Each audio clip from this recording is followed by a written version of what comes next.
ሃይ ሰላም ጤና ይስጥልን ውድ ሀገሬ ልጆች እንኳን ወደዚህ ቻናል በሰላም መጣችሁ። ዛሬም ደግሞ እንደተለመደው በሌላ ስራ መጥቻለሁ። ዛሬ ይዤላችሁ የመጣሁት የአይብ አዘገጃጀት ነው።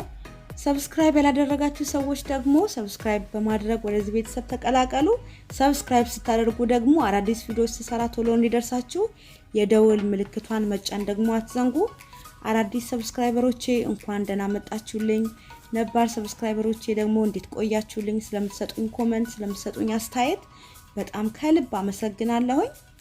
ዛሬ ደግሞ ይሄን የመሰለ አይብ ይዤላችሁ መጥቻለሁ። ተወዱታላችሁ ብዬ ተስፋ አደርጋለሁ። በሚቀጥለው ስራዬ ደግሞ ቆጮ ያለ ቆጮ ስም እስክናገኝለት ድረስ እንግዲህ ቆጮ ነው የምንለው፣ ሌላ ስም የለውም። በቡላና በገብስ ዱቄት ብቻ እንዴት አድርገን ማዘጋጀት እንችላለን ያንን ስራ ይዤላችሁ መጣለሁ በሚቀጥለው ቪዲዮ። ከዛ በመቀጠል ደግሞ ምርጥ የጉራጌ ዝማሞጃት ወይም ደግሞ አይብ በጎመን ይዤላችሁ መጣለሁ። ቪዲዮ በጣም ረጅም ስለሆነ አንድ ላይ ለማቅረብ ለዛ ነው ለየብቻ ያደረኩት፣ እንዳትሰላችሁብኝ ማለት ነው።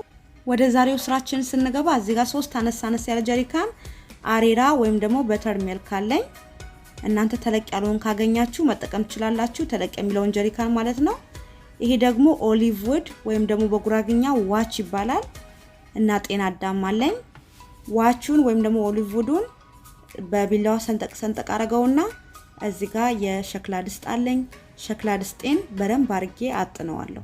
ዋች በጉራግኛ ነው። በአማርኛ የምታውቁ ሰዎች ካላችሁ የዚህ እንጨት ስም ምን እንደሆነ በኮሜንቱ ላይ ጻፉልን። ምንም አዲስ ነገር የለውም። እንጨቶቹን ወይም ደግሞ ዋቹን ካስገባን በኋላ ክድን እናደርገዋለን። ከትንሽ ደቂቃ በኋላ ይሄው በደንብ ጥን ብሏል። ልክ ወተት እንደሚታጠነው ነው የምናጠነው፣ ምንም ልዩነት የለውም።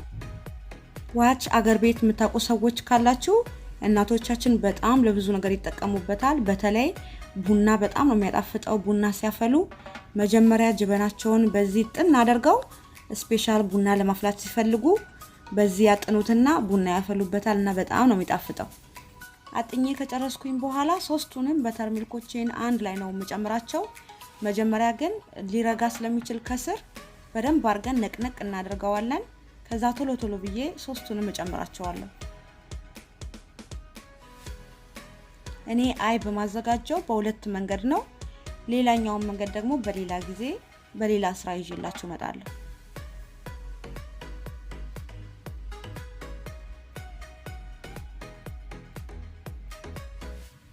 ይህንን የሸክላ ድስት ለምትፈልጉ ሰዎች ደግሞ እኔ ከአማዞን ላይ የገዛሁት ሊንኩን ዲስክሪፕሽን ባክሱ ላይ አስቀምጥላችኋለሁ፣ ገብታችሁ ቼክ ማድረግ ትችላላችሁ። ከዛ ጤና አዳም ጣል እናደርግበታለን።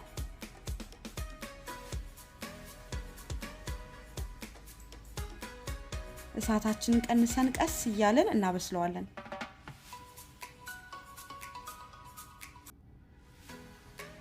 ከ20 ደቂቃ በኋላ ይሄው እንደዚህ እየሄደ ነው።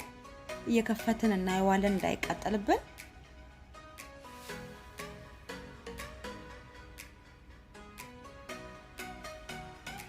እነዚህ ነካ እያደረግን እናየዋለን። ከዛ ሁለት አይነት የሆነ ስለመሰለኝ በአንድ በኩል በስሎ በአንድ በኩል ረጠብ ያለ ስለመሰለኝ ወደ አንዱ በኩል አዞረዋለሁ። እሳት ወደ በዛበት በኩል እኩል እንዲበስልኝ ያዘዋወርኩኝ በደንብ አርጌ አበስለዋለሁ። አይቤ አሁንም ትንሽ ይቀረዋል። አሁን ግን እሳቱን አጠፋለሁኝ፣ ምክንያቱም ድስታችን በጣም ወፍራም ስለሆነ እስኪቀዘቅዝ ድረስ ይቆያል። ስለዚህ እንደምፈልገው ሆኖ ይበስልልኛል ማለት ነው። ከእሳት ላይ አወርደውና አቀዘቅዘዋለሁኝ በደንብ አርጌ። ከሰዓታት በኋላ ይሄው አይቤያችን በደንብ ቀዝቅዟል።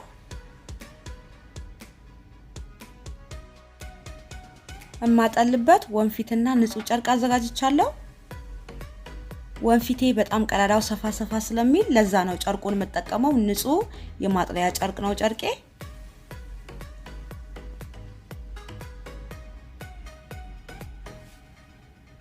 ከዛ አይቤን እንደዚህ በጭልፋ እያነሳውኝ ወደ ወንፊቱ አደርገዋለሁ።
አይቢያችን በደንብ አድርገን እንደዚህ አጥለን ከጨረስን በኋላ አጓቱን አንደፋውም እናስቀምጠዋለን። አጓቱን በሌላ ጊዜ ደግሞ በዚህ አጓት እንዴት አድርጌ ዳቦ እንደመጋገር አሳያችኋለሁኝ።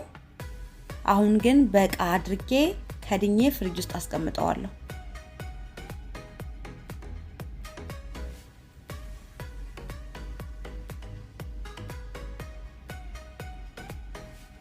እንደዚህ ክድን አድርጌ ፍሪጅ ውስጥ አስቀምጠዋለሁ። አይቢያችን ደግሞ እንደዚህ ሽፍንፍን እናደርገውና የሚከብድ ነገር እናስቀምጥበታለን። አጓቱ በደንብ መውረድ አለበት። ስለዚህ ከበድ ያለ ነገር ጫኑበት። እኔ ቤት ከበድ ያለ ያለው ይሄ ነው። እንግዲህ ይሄን ጭኝበታለሁ። ከዛ አሁን የአይብ ማስቀመጫዬ ላይ ደግሞ አሁንም ዋች ወይም ደግሞ ኦሊቭ ውድ በደንብ አድርጌ ጥን አደርገዋለሁ።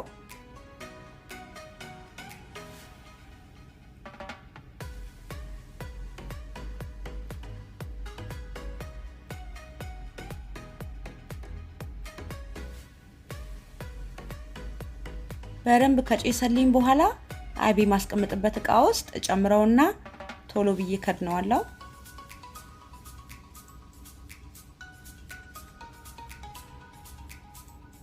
የሚገርማችሁ ነገር እንደዚህ ጥና አድርገን ስናዘጋጅ በጣም ልዩነት አለው። አይቡ ልክ የአገር ቤት አይብ ነው የሚለው የእውነት ነው የምላችሁና በጣም ነው የወደድኩት።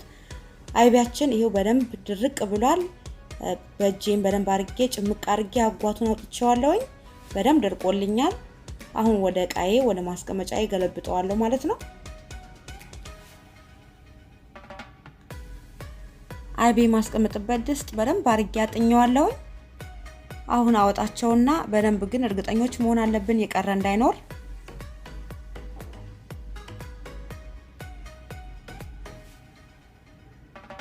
ከዛ አይቢያችን እንጨምራለን ወደዚህ።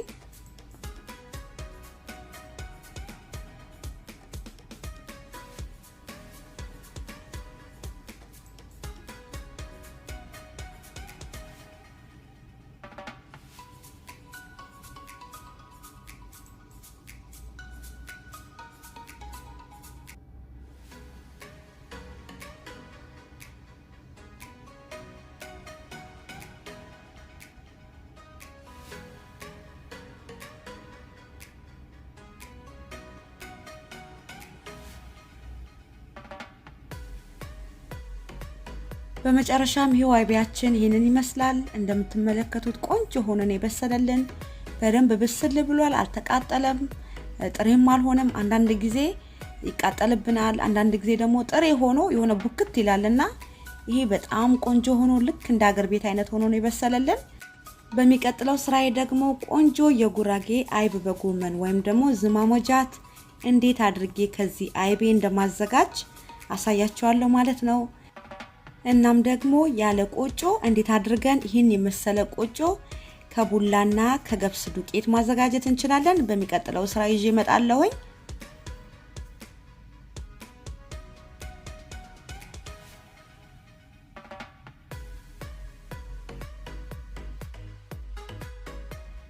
የዛሬ ስራ እንግዲህ ይህንን ይመስል ነበር። እንደወደዳችሁ ተስፋ አደርጋለሁኝ። ይህንን ቪዲዮ ከወደዳችሁት ላይክ፣ ኮሜንት በማድረግ ሰፖርት አድርጉኝ። በሚቀጥለው ቪዲዮ ደግሞ እስከምንገናኝ ድረስ ቸር ያቆየን።